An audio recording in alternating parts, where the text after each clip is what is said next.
Saludos cordiales a todos, mis estimados amigos, y para aquellos que aún no me conocen, fundamentalmente quienes visitan el canal por primera vez, me presento. Mi nombre es Jorge. Les transmito desde Roma, Italia, y es un gusto enorme para mí dirigirme a ustedes para transmitirles sea mi conocimiento y experiencia que mi pasión por la geopolítica y otros temas. También les pido que se suscriban al canal para que el mismo pueda crecer, ya que sin su ayuda esto no será posible y se los agradezco mucho. Estimados amigos, inicio con brevemente agradecer a todos los nuevos integrantes del canal, aquellos nuevos inscritos y también algunas personas que la vez anterior lamentablemente no los mencioné y les explico, esto es debido a que no siempre logro visualizarlos a todos. Algunos también los visualizo con un poco de retraso y esa es la razón, pero de todas maneras apenas me percato, lo resuelvo y lo corrijo. Así que aquí estoy para agradecerles y bienvenidos a nuestros nuevos amigos. Helio Débole, Luz Fabiola Pérez, Malena García Celi, Marlene Alexandra Carrión Intriago, Mirela Burneo, Miguel Ángel Caballero, y también agradezco a Liliana Isabel Frías Soto del Perú y Jimena Loaiza de Loja, Ecuador. Muchas gracias a todos ustedes, bienvenidos al canal y dicho esto, comencemos.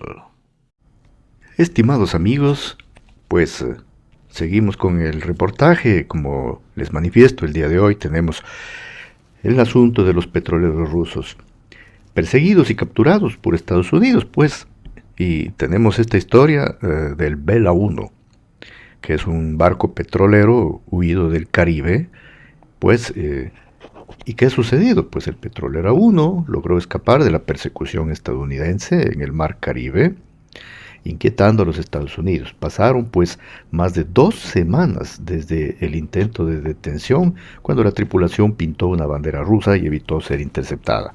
Todo indicaba que los estadounidenses no tenían intenciones de desistir. Y pues nada, parecía una operación muy sencilla, pues la captura de este barco, pero no fue tan sencilla aparentemente.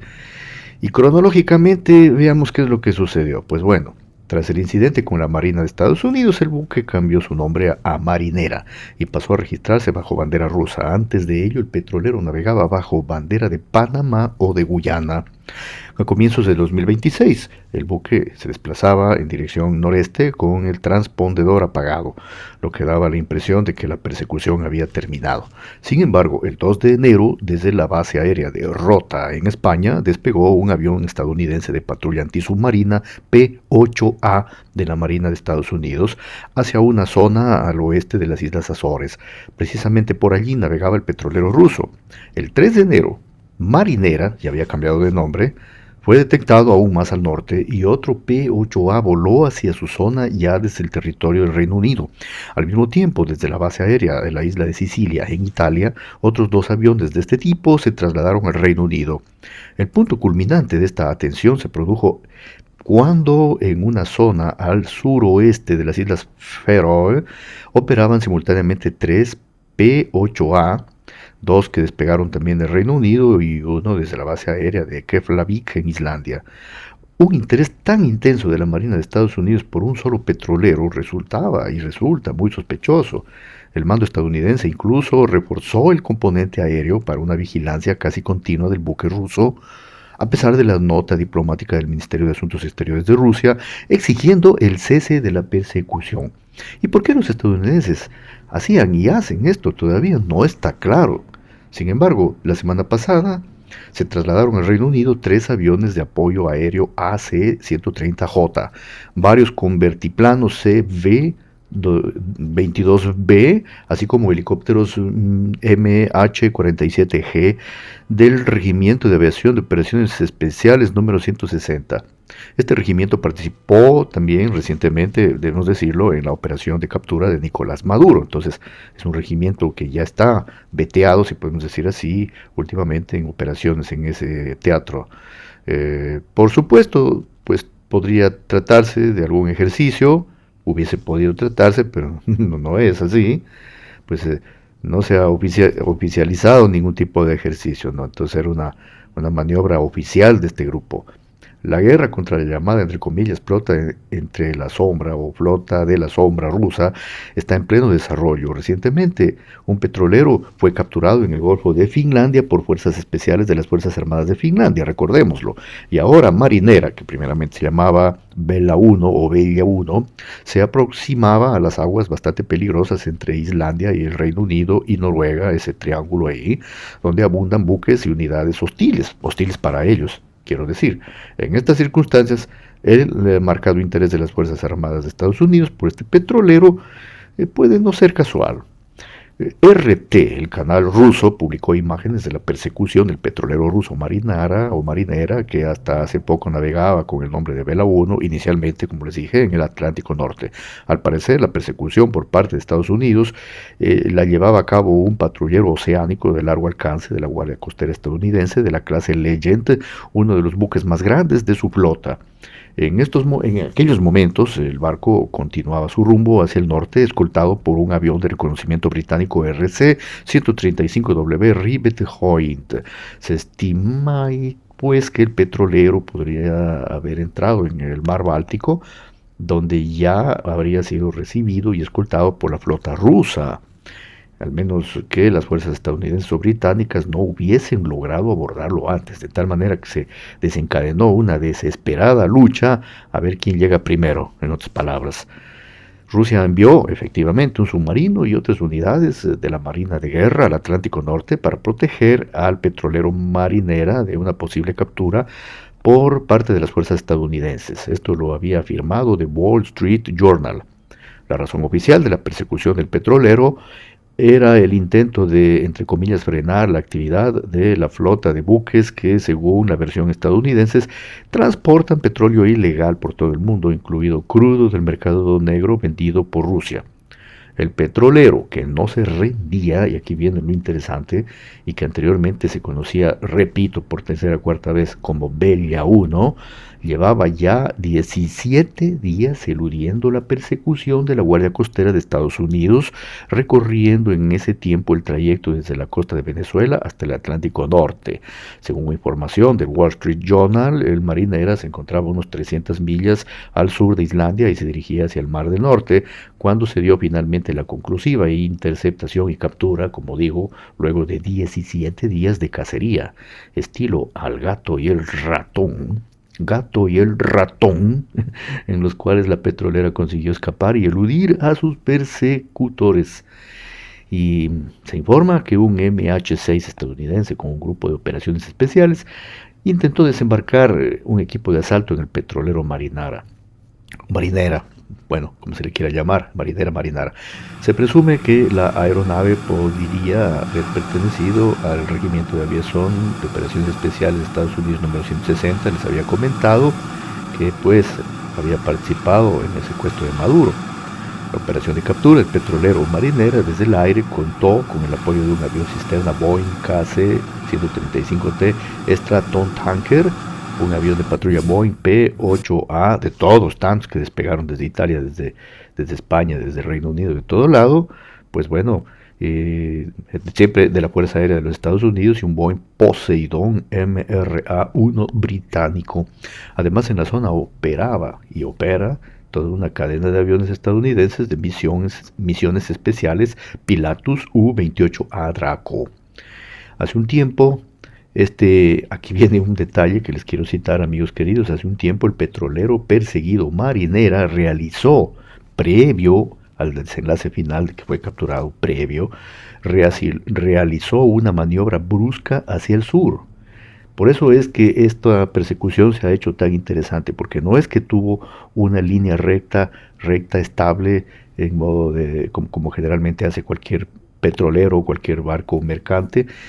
No, este barco utilizó maniobras en zigzag, maniobras para evasivas, pues no dejándose agarrar fácilmente. Entonces, Por eso es el paralelismo al que yo ahora les estoy haciendo con la persecución del Bismarck de la Segunda Guerra Mundial. Bueno, ha habido numerosas célebres persecuciones en todos los tiempos, desde los remotos tiempos de los antiguos piratas. Siempre han habido persecuciones, pero a mí me trae a la mente este ejemplo de la persecución del Bismarck en la Segunda Guerra Mundial, porque es bastante similar en algunos aspectos, con la diferencia de que ese era un barco de guerra y es un barco civil. Entonces, bueno, este tipo de maniobras evasivas las hacían los barcos cargueros estadounidenses y británicos que llevaban la logística desde los Estados Unidos hasta el Reino Unido para evadir a los U-Boots alemanes que cazaban como manadas de lobos a los barcos estadounidenses en el Atlántico Norte. Entonces eran maniobras evasivas que hacían ellos, pero como iban escoltados, entonces como que no eran maniobras tan bruscas como las que ha hecho este barco, que iba en solitario y pues no tenía ninguna escolta armada, a diferencia de los cargueros estadounidenses, y es por eso que yo lo paragono más con el Bismarck, que si bien es cierto era un barco de guerra, pero iba en solitario evadiendo a toda la flota británica y estadounidense también, submarinos, aviones de reconocimiento y de todo que le daban la cacería a este enorme acorazado alemán famoso, y yo pues por eso lo paragono, porque es que no me viene otra idea más como paragonarlo. Realmente fue una cacería impresionante la del Bismarck, y pues y aquí también es muy similar. 17 días logró este barco evadir a las fuerzas que lo perseguían, imagínense ustedes. Y a la final, bueno, no logró entrar al Báltico y no lograron llegar a tiempo los refuerzos rusos para socorrerlo. Igual como pasó con el Bismarck, que los alemanes mandaron refuerzos para protegerlo, pero no lograron llegar a tiempo. Lamentablemente para ellos, para los alemanes, y esta joya de la marina alemana, que era un barco hermosísimo, pues fue mandado a pique, el Bismarck. En este caso este no fue mandado a pique, pero fue abordado y fue capturado, ¿no? Entonces, según el comunicado oficial del mando estadounidense sobre la captura confirmada del petrolero ruso Bella 1, después cambiado el nombre a Marinara, pues tenemos que el mando sur de Estados Unidos anunció días atrás la captura de este petrolero y de otros también que ha estado capturando. Después de esto ya capturaron otro más, el Sofía, que navegaba bajo bandera de Camerún en el Océano Atlántico. El buque capturado Sofía, pues debo agregar aquí también este dato informativo, se encontraba en aguas internacionales realizando actividades, según Estados Unidos, ilegales en el Mar Caribe. La Guardia Costera de Estados Unidos, que acompaña al Sofía hacia los Estados Unidos para su disposición final. En el marco de la operación Lanza del Sur, el Departamento de Defensa cumple, según los comunicados estadounidenses, de manera constante su misión de frenar las actividades ilegales en el hemisferio occidental. Protegemos, dicen ellos, los estadounidenses, nuestra patria, y restauramos y restauraremos la seguridad y el poder de toda América, dice el comunicado de ellos. Así es, pues, ¿no? Entonces yo les hago la narración cronológica de la captura del petrolero ruso, que ya se les he dicho más o menos. Pues este barco de vigilancia fue buscado con todos los medios habidos y por haber, estos aviones P-8A que les había manifestado, despegados. Este es un dato que se lo repito, desde Islandia, desde Reino Unido, desde España, desde Italia. Bueno, despegó de todos los lados posibles. Sí. Y bueno, a la final de cuentas hubo el desembarco en helicóptero, que tienen ustedes el video, que lo pueden ustedes ver, que les he puesto aquí, en helicóptero, que comenzó pues con el objetivo de capturarlo al buque, y pues lo lograron, ¿no? Ahí ustedes tienen las imágenes. Y pues nada, el comando de Estados Unidos, el comando sur, el comando europeo confirmaron la captura del buque. Nada más, eso es prácticamente el desenlace final. En los medios circularon rumores de que buques de guerra y un submarino ruso estaban ya en la zona durante el abordaje, observando todo con el periscopio, los submarinos rusos. Estos son rumores no confirmados y no lo sabremos nunca, pues mientras que los rusos no lo confirmen, es probable que hayan estado ya observando todo con el periscopio algún submarino ruso, pero al menos de que haya llegado a tiempo, no llegó, o si no, caso contrario, hubiese emergido al lado del barco, impidiendo pues el abordaje. Pues no logró llegar a tiempo, no pudo. Ni los buques tampoco, no pudieron. Y pues luego, aunque si este petrolero lo estaban relacionando con el Irán a través de la compañía armadora y originalmente debía cargar petróleo venezolano supuestamente para el Irán, el cambio de bandera a rusa le colocó a Rusia en una posición extremadamente incómoda. Y pues nada, eso significa que el petrolero ruso fue efectivamente capturado bajo un pretexto dudoso, lo que crea un precedente bastante grave para futuras operaciones contra toda la llamada flota de la sombra rusa, no solo en el Atlántico, sino en otras regiones del mundo. Esto después, mis queridos y estimados amigos. Y para finalizar les comento que otro petrolero ruso fue capturado, el petrolero Olina. Según el Wall Street Journal, la Guardia Costera de Estados Unidos ya ha capturado el petrolero Olina, que salió de Venezuela bajo banderas de Timor Oriental. Y nada, pues eso, pues este petrolero de nombre Olina, sí, que ha sido también capturado en esa región, en estos mares, pues no, desde la región del Caribe, frente a las costas de Trinidad y Tobago, se informa Reuters, pues que ha sido este barco también interceptado, el Olina. Entonces, esto es prácticamente lo que les puedo informar con respecto a estos petroleros abordados, tomados por fuerzas estadounidenses más que nada, principalmente con el apoyo de los británicos, pues y de otros países aliados de la OTAN, pero básicamente son los estadounidenses que están llevando a cabo estas acciones. Y la que más llamó la atención, vuelvo y repito, para quienes de pronto se conectan al último del video, pues es de este petrolero Bella 1, que después cambió el nombre a Marinera. Y a mí me llama poderosamente la atención por cómo hizo maniobras evasivas importantísimas que tuvieron, que tuvieron éxito, logrando esquivar a sus perseguidores durante 17 días. Algo muy notable. Y pues esto sería prácticamente el todo, ¿no?, de la información con respecto a esta historia del Bella 1 Marinera tomado por las fuerzas estadounidenses. Y pues como les manifestaba minutos atrás, esto me recuerda bastantísimo a la persecución del acorazado alemán Bismarck durante la Segunda Guerra Mundial. Y no exagero realmente. Y he decidido pues hacer un paréntesis histórico, ya que estamos sobre el tema, para brevemente recordar este capítulo de la historia de la Segunda Guerra Mundial. Quiero pero antes aclarar que, que no me equivoqué, sino que he corregido de lo que había dicho que fueron 17 días, en realidad fueron 19, si sumamos el total, desde que logró escaparse desde el Caribe este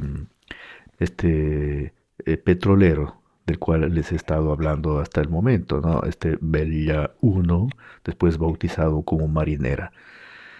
Imagínense, 19 días ha durado su fuga rocambolesca. Y bueno, ahora yo les voy a hablar brevemente sobre este episodio histórico del acorazado Bismarck. En realidad es tan apasionante esto. Yo me leí toda la historia de la Segunda Guerra Mundial durante mi adolescencia, pero me ha gustado bastante regresar un momento a leer sobre este episodio y recordar algunos pormenores, algunos detalles que hace mucho tiempo no había repasado. Pues sí, es muy singular realmente. Se han hecho películas, filmes, sobre todo este filme muy famoso que se llama Hundir al Bismarck. Ahí les puse unas escenas, no escenas, serían unas imágenes digamos, de la película en sí, de la propaganda de los cines de la película. Bueno, este es un acorazado realmente espectacular que había ordenado Hitler al gran almirante Rieder, que era el comandante de la Kriegsmarine de Alemania, pues para que ponga en marcha este proceso de rearme de la marina alemana. Así que Rieder, este gran almirante alemán, llevó a cabo este proyecto y hasta el inicio de la guerra se consiguió sacar dos gemelos, el Tirpitz y el Bismarck. Primero salió el Bismarck y poquísimo después salió el Tirpitz. Les tengo aquí imágenes incluso de la botadura de cada uno de estos dos que he logrado buscar de archivos históricos para que lo vean. De tal manera de que esto sucedió en el 1939. Es curioso que fue el 14 de febrero de 1939 la botadura del Bismarck, justo el día en el que generalmente se celebra en la mayor parte de países el Día del Amor y la Amistad, ¿no? 14 de febrero. Bueno, pues la Kriegsmarine, no creo que lo pronuncie bien en alemán, pues es la Marina alemana. Pues aquí les pongo algunas imágenes de las banderas, de los estandartes de la Kriegsmarine y de la joya de la Kriegsmarine alemana, que es este Bismarck. Y les voy a decir, mis queridos amigos, que llegó a ser el acorazado más grande, más potente, más moderno de la Segunda Guerra Mundial hasta ese momento, hasta el año 1941, porque posteriormente Estados Unidos aceleró su producción naval, lo mismo el Reino Unido, pues sí, se vieron naves espectaculares posteriormente, sobre todo estadounidenses. Pero hasta ese momento, este acorazado Bismarck y su gemelo Tirpitz fueron los mejores, los más modernos. Alcanzaban velocidades que superaban las del King York V, que era, por ejemplo, o todo el resto de barcos, que bueno, les enumeraría muchísimos, barcos ingleses que eran orgullo de la Marina, de la Royal Marine, de los, uh, de los ingleses. No, este alcanzaba velocidades mayores. Tenía una, ¿cómo se podría llamar? Una acorazadura externa fantástica que resistía y resistió pues hasta que se hundió a torpedos, a bombas, a cañonazos de todos los calibres. Pues hoy por hoy se sabe pues de las exploraciones submarinas que lo han encontrado en el fondo del océano, que no se hundió por los cañonazos ni los torpedos, sino se hundió por explosiones provocadas por los mismos marineros que lo sabotearon por orden de sus oficiales antes de abandonar la nave, que ya la veían perdida. Y de hecho la historia es muy buena. Quien pueda verse la película o leerlo, se lo recomiendo porque es una batalla, una historia muy buena.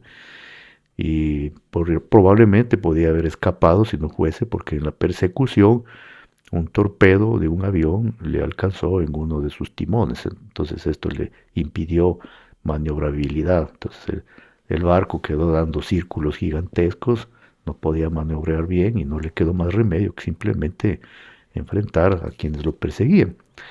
Y pues según lo que he leído, fueron más de 50 naves de guerra que le dieron la caza por todo el océano a este barco. Y pues imagínense, desde los más grandes acorazados que tenía el Reino Unido, así como destructores, cruceros de alto tonelaje y destructores, bueno, de todo, absolutamente de todo. Más los aviones, ¿no? Y portaaviones, porque también mandaron portaaviones con sus respectivas escoltas a buscarlos. Entonces fue atacado por un sinnúmero de aviones, también pues el barco. Y esto solamente fue el epílogo, porque realmente cuando inició todo, este barco, junto con su compañero, con el que pues estaba lanzando a la alta mar en una operación alemana, Prinz Eugen, los dos acorazados alemanes enfrentaron a otros dos acorazados británicos, el Hood, que era una joya de la Marina británica, y uno nuevísimo, nuevísimo recién salido, que era el Prince of Wales. Entonces en esa batalla entre estos cuatro, salió ganando la parte alemana, porque hicieron explotar y hundieron en pocos minutos al potentísimo Hood. Eso fue un shock para todo el mundo en ese tiempo. Hoy solo lo contamos, pero para los ingleses fue un shock. Para Winston Churchill, para todos fue un shock cuando llegaron las confirmaciones de radio del Prince of Wales que decía, escapando ellos, ¿no? Escapando en una cortina de humo porque se veían imposibilitados de enfrentar a los dos acorazados alemanes. Entonces el sobreviviente de la batalla, que era el Prince of Wales, comunicó por radio: el Hood se ha hundido, desaparecido. Fue un shock, fue como un rayo que les cayó a los ingleses, y pues decidieron darle la cacería a este destructor. Lanzaron prácticamente toda su flota a buscarlo. Entonces es una operación impresionante, realmente. Y el otro, el Prince of Wales, se fue también maltrecho, no es que se escapó incólume. No obstante, fue un combate duro. Y entonces eso es lo que sucedió. No duró tanto la persecución como lo que ha sucedido ahora con este petrolero, que han sido 19 días que ha escapado. No, en el caso del Bismarck ha sido ni una semana, no logró escapar. Fueron de 5 o 6 días, dependiendo desde qué punto de vista lo veamos, de persecución. Imagínense ustedes. Más de 50 barcos que le dieron la caza al Bismarck. Así que entonces allí les he presentado, mientras les hablaba, estas imágenes y el paralelismo. Ahora, finalmente, pues el paralelismo entre lo que les estoy diciendo de la persecución del Bismarck con la persecución de este petrolero, pues es bastante evidente, aunque no es de la misma envergadura. Ahí les pongo dos mapas para que podamos comparar. El uno es el de la ruta que hizo el Bismarck. Entonces podemos ver allí el Bismarck, cuál fue la ruta que hizo y de las naves que lo perseguían. Entonces imagínense toda la vuelta que dio, evitándolos, escapando, combatiendo a veces, huyendo otras. Tenemos la ruta del Prince Eugen. Prácticamente la línea roja es la ruta de los dos acorazados alemanes, y las líneas negras son de todas las fuerzas inglesas que los buscaban. El Prince Eugen salió casi incólume, porque en cierto punto el comandante decidió hacer lo que él se aleje, visto que el que estaba yendo a baja velocidad y perdiendo combustible era el Bismarck. Entonces decidió separarlo y al Prince Eugen no sacrificarlo, y pues que escape. Y sí, pues escapó incólume prácticamente. Regresó a Brest sin ningún problema, este Prince Eugen, pero el Bismarck sucumbió, lamentablemente para los alemanes. Bueno, es una joya de la marina alemana, que no pudieron ellos lamentablemente defenderla.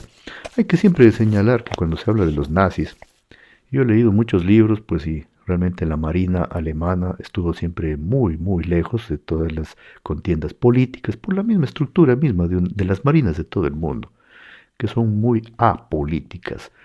Pasan gran parte del tiempo en el mar y poco entran en esas escaramuzas políticas, ¿no? Las marinas de todo el mundo prácticamente son así, no solamente el caso de ellos. Entonces, del gran almirante Rieder, así como del almirante Dönitz, que fue el comandante de los submarinos famosos alemanes, de los U-Boots, no ha habido, que yo sepa, nada que les hayan reprochado en un postguerra. De hecho, Dönitz no fue condenado, según tengo entendido, en Nuremberg. Pues esto es la prueba evidente de que los submarinistas y los marinos alemanes eran realmente patriotas, y a excepción de uno que otro que podía estar involucrado, poquísimo participaron en lo que sería el nazismo. Eran marinos de honor, si podemos llamarlo así, marinos clásicos alemanes. Bueno, entonces eso les he comentado. Y luego de ver el mapa que es interesante analizarlo, comparamos con el mapa de la escapatoria infructuosa de este petrolero ruso, de este Bella 1, después bautizado Marinera, y vemos cómo ha hecho maniobras para evadir él también. Y ha sido buscado por aviones, ha sido buscado por barcos, creo que hasta de satélite lo han estado buscando, el barco este, pues no, así que entonces ese es el paralelismo por el cual me vino a la mente y les he hablado de este famoso acorazado Bismarck. Así que espero que les haya gustado también esta pequeña cápsula, esta pequeña píldora histórica, mis queridos amigos. Y nada, me despido entonces ahora con un gran abrazo, pues porque creo haber llegado a agotar ampliamente este tema de los petroleros. Seguiremos viendo lo que sucede próximamente y por el momento yo me despido de todos ustedes con un fuerte abrazo y hasta la próxima, mis queridos amigos.